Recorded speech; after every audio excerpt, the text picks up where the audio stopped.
రాష్ట్ర వ్యాప్తంగా నిర్వహించిన డిఎస్సి పరీక్షల్లో అవకతవకలు జరిగాయని వైఎస్ఆర్ కాంగ్రెస్ పార్టీ విద్యార్థి విభాగం నాయకులు ఆరోపించారు.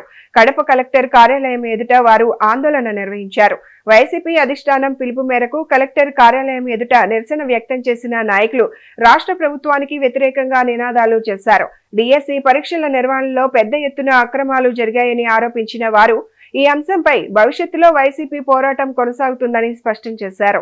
కూటమి ప్రభుత్వం అధికారంలోకి వచ్చి సుమారుగా 2 సంవత్సరాలుగా వస్తుంది. ఈ 2 సంవత్సరాల కాలంలో విద్యార్థులను కానీ యువతను కానీ నట్టేట ముంచేసినటువంటి ప్రభుత్వం ఏదన్నా ఉందంటే అదొక కూటమి ప్రభుత్వం అని చెప్పుకోవాలా.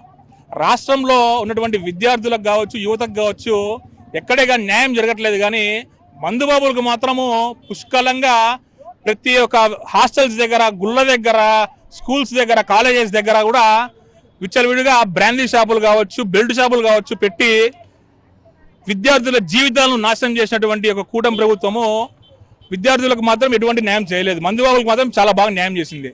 మనం చూసుకుంటే ఎన్నికల్లో హామీలో భాగంగా నారా లోకేష్ గారు డిఎస్సి యువతకు ఖచ్చితంగా మీకు హామీ ఇస్తున్నా 30,000 ఉద్యోగాలు ఇస్తా అని చెప్పినటువంటి నారా లోకేష్ గారు ఇప్పుడు చూసుకుంటే కేవలం 16,350 ఉద్యోగాలు రిలీజ్ చేసి దాంట్లో కూడా ఆ లోపాలన్నీ కూడా మనకు స్పష్టంగా అర్థమవుతున్నాయి. 100% డిఎస్సి పేపర్ లీక్ అయ్యింది, డిఎస్సిలో అవకతవకలు జరిగినాయి, డిఎస్సిలో ఉద్యోగాలు అమ్ముకున్నారు.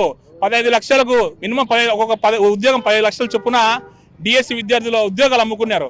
వాళ్లకు తగిన న్యాయం చేయాలని చెప్పి కూటమి ప్రభుత్వంని వైఎస్ఆర్ కాంగ్రెస్ పార్టీ డిమాండ్ చేస్తూ, అదేవిధంగా నారా లోకేష్ గారు పార్టీకి రాజీనామా చేసి, మంత్రి పదవికి రాజీనామా చేసి కూడా సిట్టింగ్ జడ్జితో అదేవిధంగా సిబిఐ ఎంక్వైరీ వేయాలని చెప్పి కూడా మేము వైఎస్ఆర్ కాంగ్రెస్ పార్టీ నుంచి మేము డిమాండ్ చేస్తున్నాము. కరెక్ట్గా 10 రోజుల క్రితము నీట్ పేపర్ లీక్ అయ్యి కొన్ని లక్షల మంది విద్యార్థులు నడి రోడ్డు పైన పడిపోయినారు. ఇప్పుడు చూసుకుంటే అదే విద్యార్థులకు రీఫండ్ చేస్తామని చెప్పి సిగ్గు లేకుండా చెప్తున్నారు ఈ కూటమి ప్రభుత్వం నాయకులు. దీన్ని కూడా మేము వైఎస్ఆర్ కాంగ్రెస్ పార్టీ నుంచి తీవ్రంగా ఖండిస్తున్నాము. రాబోయే రోజుల్లో ఇది మారకోకుండా ఇట్లే ఉంటే మాత్రం నిరాహార దీక్షకైనా కూర్చుంటామని చెప్పి ఈ యొక్క మీడియా ముఖంగా ప్రతి ఒక్కరిని హెచ్చరిస్తూ సెలవు తీసుకుంటున్నా. ముఖ్యంగా ఈ రోజు ఇక్కడ రావడానికి కారణం డిఎస్సి గురించి. డిఎస్సి అనేది ఒక దగా డిఎస్సిగా మనం చూడొచ్చు. గతంలో టీడీపీ అధికారంలోకి రాకముందు యువగలం పాదయాత్రలో దాదాపుగా మేము వచ్చిన అధికారంలోకి వెంటనే మేము 25,000 ఉద్యోగాలు ఇస్తామని చెప్పి గతంలో చెప్పారు.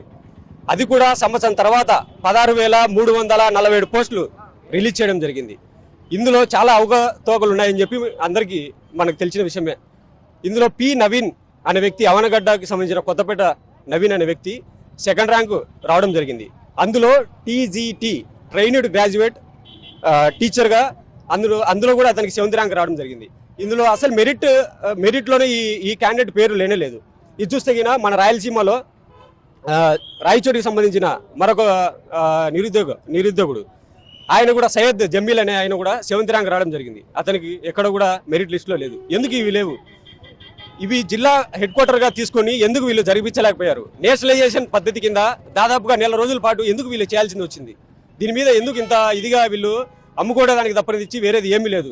తక్షణమే విద్యాశాఖ మంత్రి ఎవరైతే ఉన్నారో వాళ్ళు రాజీనామా చేసి వీళ్ళందరికీ